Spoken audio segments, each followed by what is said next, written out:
you and I will dig for the rest of our lives into the love of God. We will dig for all eternity into the depth and breadth of the love of God.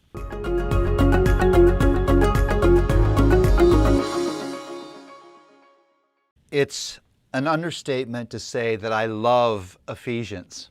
Ephesians is so gospel rich. I mean, there's so much gospel fire in Ephesians. It's a wonder the pages don't burn or melt. It's just incredible. And Ephesians is probably one of those books that divides very clearly into two parts. I would entitle Ephesians Gospel Roots and Gospel Fruit. Because in the first 3 chapters of Ephesians, you get this explanation of the gospel. It's just glorious. Every verse is just brimming with the explanation of this message that is our message of hope of the work of the person, the Lord Jesus Christ. There are some root themes here. The blessings of being in Him. Ephesians really emphasizes our union with Christ. We're not just forgiven. We're not just adopted. We are united to Christ. Chosen, adopted, redeemed, with inheritance. All of those things are the product of the union, our union in Christ. Christ in us in Him. As Paul says in Galatians, it's no longer I who live, but Christ lives in me. That too is the message of Ephesians. And then that section ends with a prayer that we would really come to know God's love, know the depth and breadth of what it means to say that God has placed His love on us, particularly in the gift of love, the Lord Jesus Christ. You and I will dig for the rest of our lives into the love of God. We will dig for all eternity into the depth and breadth of the love of God.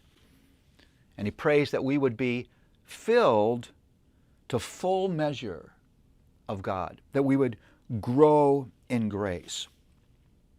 Now, it's very clear that Paul understands that the gospel is not just something that you conceptualize. Faith is not just something you do with your brain. Faith is a transaction of your heart that changes the way you live your life. You live what you believe. In fact, you could argue that if you don't live it, you don't actually believe it. That faith is really demonstrated by the way you live your life. So Paul cannot help but apply this gospel to every area of life. Look at the subjects that he applies the gospel to the church, to your thinking, to your desires, to your communication, to your anger, to your work, to your relationship, to your sexuality, to your marriage, to your parenting. He just looks at every aspect of the life of a normal person and says, the gospel alters this, the gospel alters this, the gospel changes this. If you believe in Jesus, you'll handle it this way.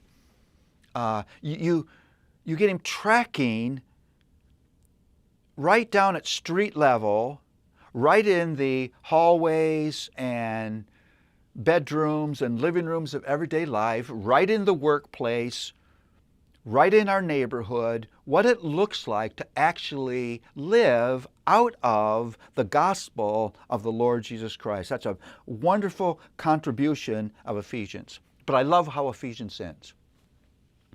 Ephesians 6 ends with a discussion of spiritual warfare and a call to arm ourselves for the battle. Now, when you're reading through Ephesians and you hit that section, it almost seems like Paul is changing the topic, but he's not changing the topic. What he's saying is, all those things I've talked about, the church, your thinking, your desires, your communication, your anger, your work, your relationships, your sexuality, your marriage, your parenting, are all spiritual warfare. Life between the already of our conversion and the not yet of our homegoing is a great spiritual war. Arm yourself for battle. That war is a war against your mind. It's a war against your theology. It's a war against your living. It's a war of temptation. The gospel is your armor in that war.